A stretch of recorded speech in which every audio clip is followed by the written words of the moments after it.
The Great Sphinx is another one of those symbols of Egypt, but it is one of many. There are probably 1,500 or more sphinxes, most of them not this size, of course, most of them much smaller, but it's a very common image that we see in ancient Egypt, and it's actually a colossal statue.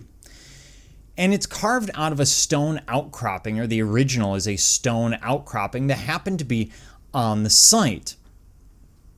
And it's meant to represent a pharaoh, possibly Khafre, but we're not entirely certain.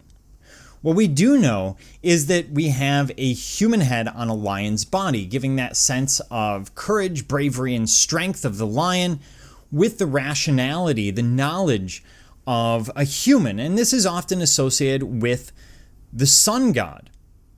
The lion body also gives this sense of authority, as if the pharaoh is not just the authority of humans, but authority over all the beasts of the land.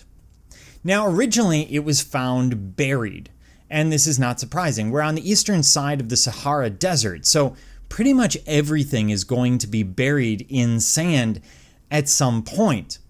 And it is heavily restored. All of this brickwork that you see actually starts as much as 3,400 years ago during the New Kingdom.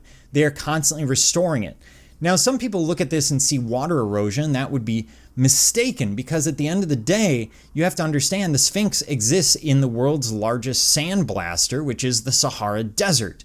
And so you're going to get a great deal of erosion. The brickwork isn't there to fill in so much as it's there to protect parts of the Sphinx from being destroyed by the sand.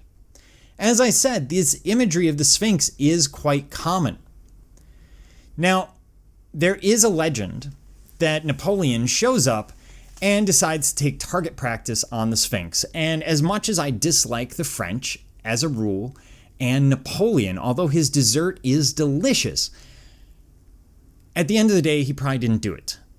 At the end of the day, the Marduk Empire, who rules over Egypt around 1200 CE, so during the medieval moving into the Renaissance period in Europe, probably did this damage.